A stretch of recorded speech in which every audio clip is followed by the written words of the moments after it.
Welcome. Hi, this is Jeff Phillips, co-founder and CEO of Accounting Fly, and you're watching Meet This Firm. So I'm excited you're here, and I'm really excited to be talking to Pete Reilly of Councilor Buchanan Mitchell in Bethesda, Maryland, and Washington, D.C. So before we kind of get going, Pete, thank you for being here. It's good to have you. Yeah, Jeff, thanks for thinking of us and having us join the show today. So, so what is this? This is a video interview we do. Accounting Fly does with firms that we think are some of the top firms in the United States to work for, and CBM is absolutely one of the best firms. We're just excited, Pete, about what you guys are doing, and I'm gonna be asking you a lot of questions, but. Clearly, this is a firm that gets behind employee development. You guys are progressive. You have a strong culture. You are technology forward, and I imagine a lot of that comes from you. So I can't wait to ask you about all of these things. But my first question, Pete, is just give us a little bit of background about how you got to where you're at. What do you do for a job today, and just a little bit of personal background on Pete. Well, currently I'm the president and managing partner and have been that for 18, 20 months now. But I have been with the firm for 35 years and have got a diverse background. Primarily started in the construction and real estate areas. Enjoyed that very much. Moved into quality control side of the firm, and then I became one of the executive committee partners, and eventually where I am today as president. Did you graduate from college with an accounting degree?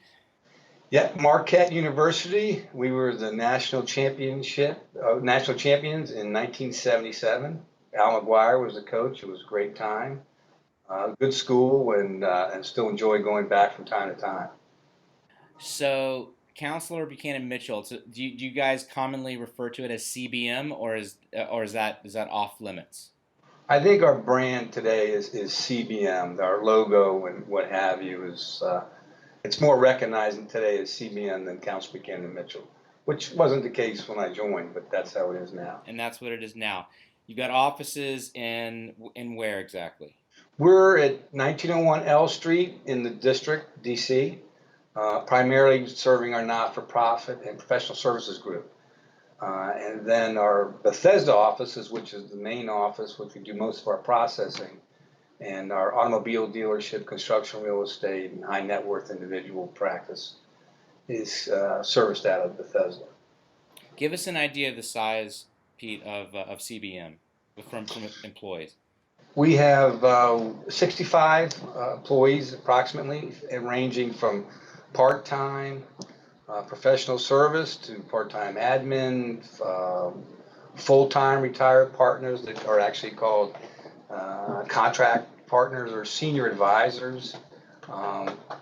We have virtual office space. We have an individual who works in Nebraska full-time. So we call it 65 people that are part of the group, and we pretty much have any kind of arrangement you can think of. Okay, so I'm going to come back to that because that's not something you hear typically, that firms are so open to flexibility. So that's exciting. What you guys have won a lot of awards, and I want you to talk about the one you won recently, where it was Smart CEO Magazine, I want to say, named CBM Firm of the Year. Is that right? That's correct. Yeah, we're the 2015 CPA Firm of the Year. So I want to give our members a sense of what makes this firm so special, and so maybe answer the question, why do you think you guys won that award, and kind of under the guise of why is CBM such a great firm? So if you just a softball there for you.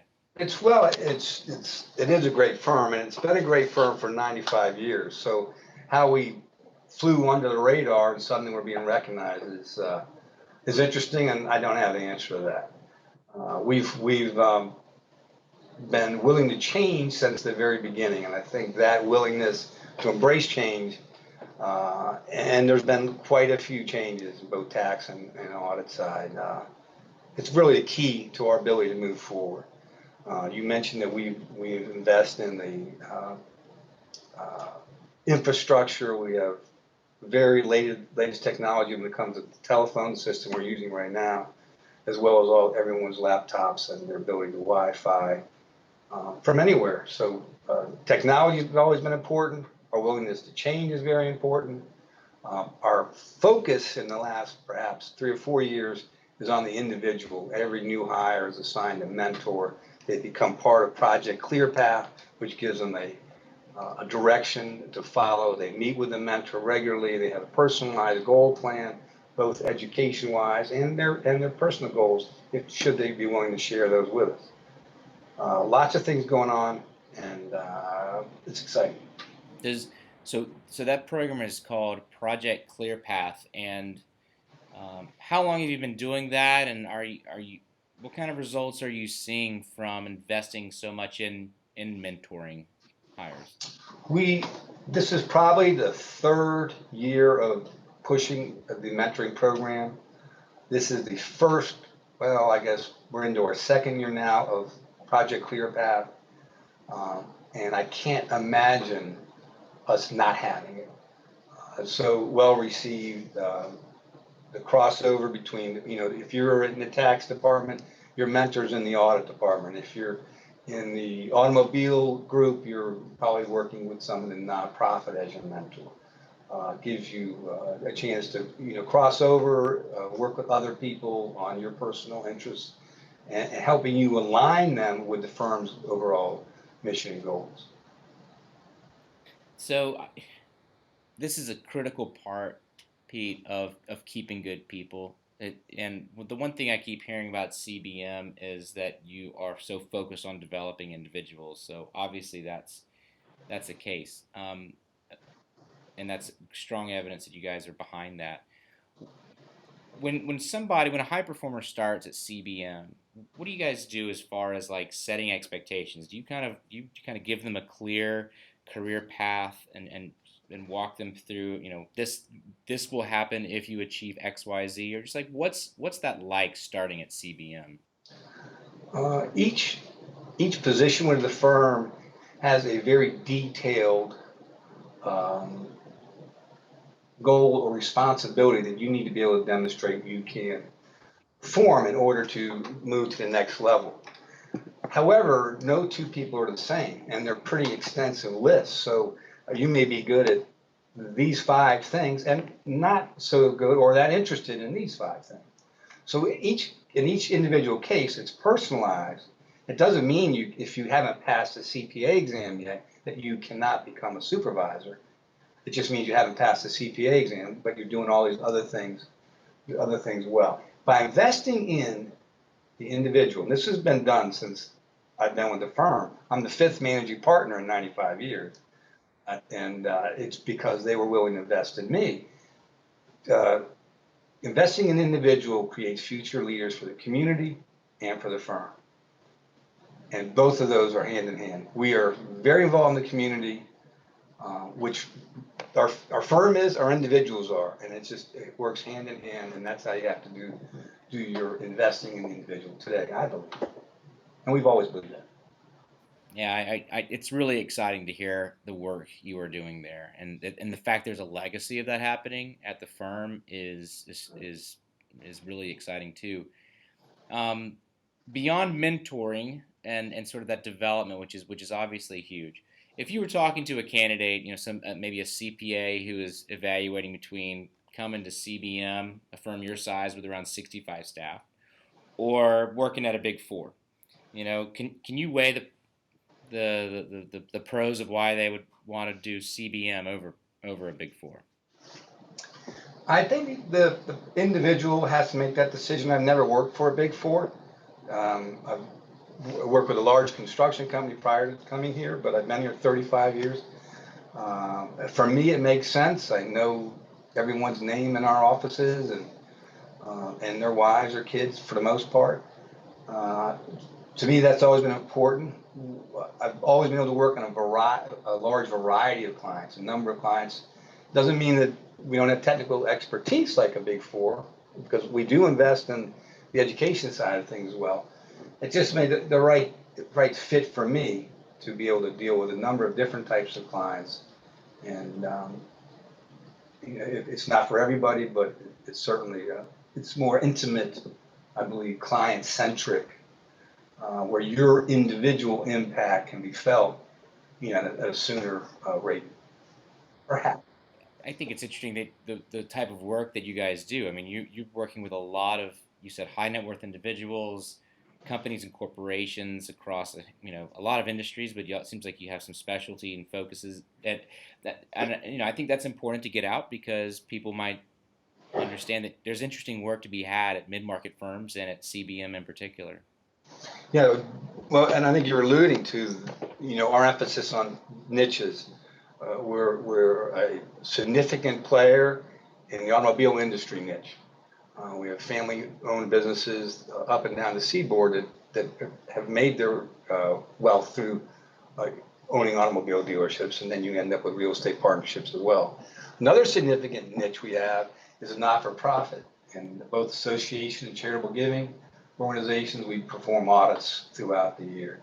We have two very significant niches, very different, and also we have three other niches that contribute significantly to CBM: our construction and real estate, and then we have our professional services and our benefit plan auditing.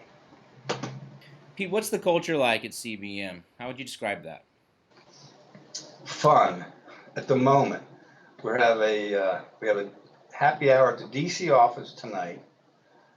Last Sunday was our firm picnic, which had to be the best picnic we've had in a long time. And because we went to a great place with the driving range and batting cages and volleyball, and we had over 100 people. That was a lot of fun. And last Thursday night was most interesting because being right here in DC, Carmen just opened the opera, and I think we sent a dozen people down, and they were able to meet the cast and get temporary tattoos of the Carmen heart on their shoulders if they wanted to do that. So we've currently, even though it's September 15th and October 15th, it seems like at the moment the culture seems to be pretty much fun. Yeah, it's enjoyable. Where everyone, people are smiling. That's important. It's not October 15th yet either, though. Do most of your staff live in Bethesda, or is it spread out all over? We're spread out all over. We do have hoteling opportunities if you're in DC, but your main office is in Bethesda. You just sign up for that, and vice versa. But we have people in Frederick, Maryland, a number up that far north. I'm in Alexandria, Virginia. Spend most of my time in Bethesda office. Far west is Winchester, Virginia, and then all parts of Maryland. So it's around the Beltway. We have all the counties covered. And it sounds like you have somebody in Nebraska, and so that leads me to my next question, which is, why are you so open to flexibility? Why is that important to the firm? It became more apparent than not once everybody is able to have a laptop and be able to get into our system. They can pretty much do their work from anywhere. And we had tons of snow this past year, and our productivity hardly dropped at all.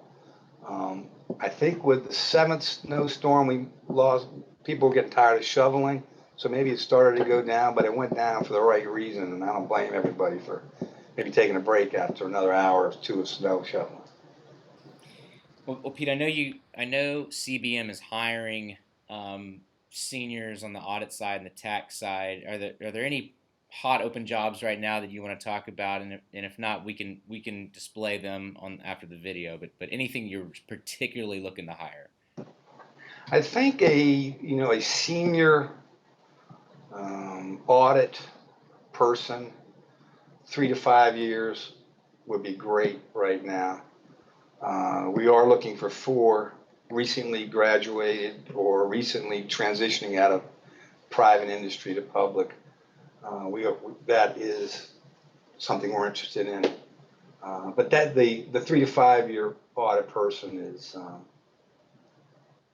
key. But we are open to meet the right person. We're perfectly willing to hire someone and start making it work because we're experiencing significant growth, and having the right people makes all the difference in the world.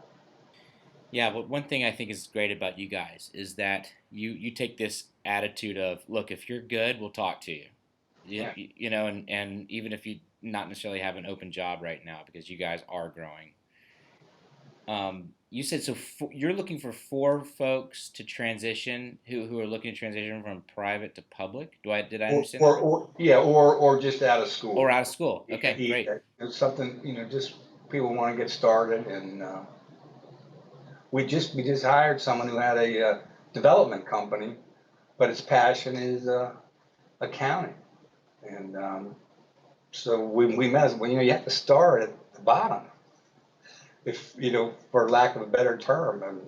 And Tony, he's loving, but he's bringing great knowledge. Being having been in the development side, and he passed the CPA exam. So it's kind of an interesting case, very exciting, good guy. That's Yeah, non-traditional. Did he have an accounting degree out of college? he did.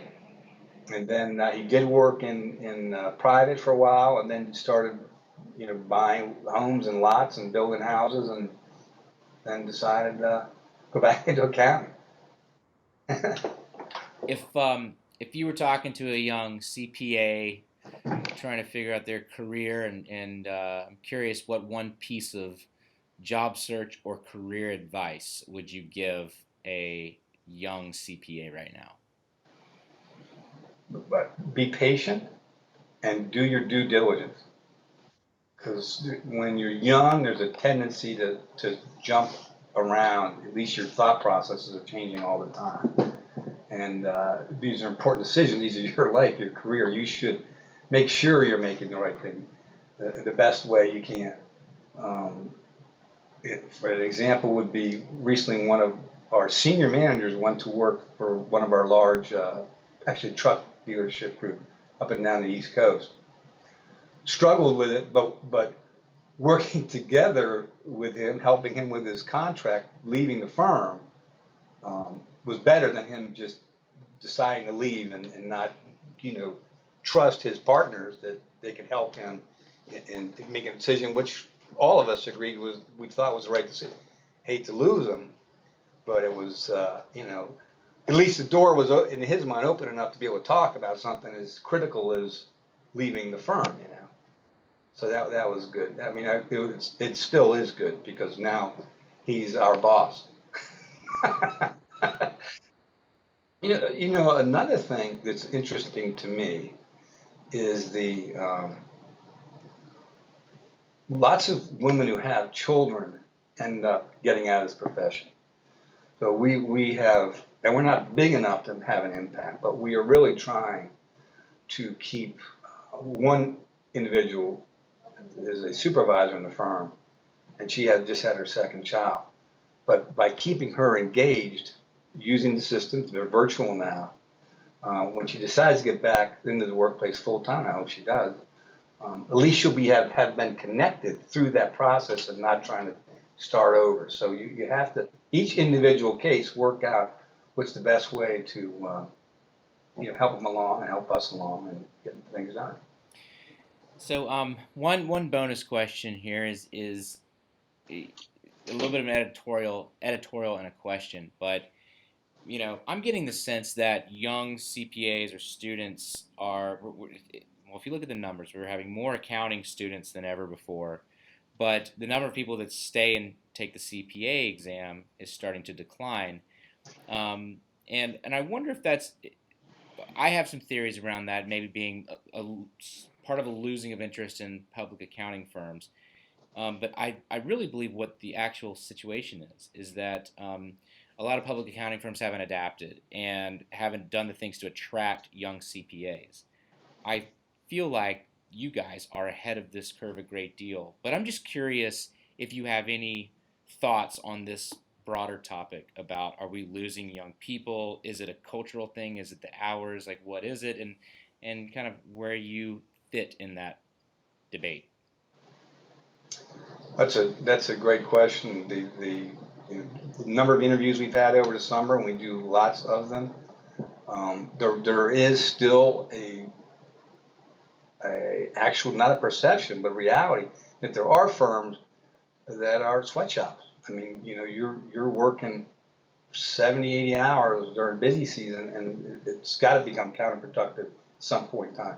So your point that maybe people aren't adapting or firms aren't adapting, perhaps the economy is better, at least in the Washington area, and every cycle we go through, we've lost people for opportunities, more money, and perhaps in their mind something more interesting. I think there's a little bit of that going on right now. But I hope people aren't losing interest in public accounting because it's very dynamic, very interesting, and rewarding career. Right. I think you're right. I don't think it's I don't know. I mean, I think it's not a lack of interest, but we're in a hot economy, and maybe some people got burned out possibly, but when we talk to firms like you, it's very exciting because y'all have figured a lot of this out. I mean, you have a lot of young people working. And Jeff, the um, no matter how good the job or opportunity is that someone leaves our firm for, and we always talk about that, and we want to make sure that it is great. There still is a side of us that we weren't good enough. Sure. So we've got to continually working on being better at serving our clients, better at making sure that we have the right people doing the right things. And so that's a constant process. So no matter, well, it's great, he or she's going to this other job, it's great, but there's also something that we didn't connect with. Right. And it's not for everybody, but you have to be aware of that too. It's a fascinating conversation, and we deal with that at our company as well. Is if you want to keep the best people, it's really the leader's job to create the culture and the situation that's going to keep really good people. That's on both of us. So, Right. I appreciate the conversation and the philosophical debate at the end, Pete. Sure. If you're a CPA or a student looking for a great firm to work for, you do not need to look any further than CBM. You can learn more at their website, which we'll include on this video, and you can also check them out on Accounting Fly. So Bethesda, Washington, D.C., CBM, Pete Reilly, thank you so much for your time and for your supporting Accounting Fly, and we'll see you down the road, okay? Thank you, Jeff.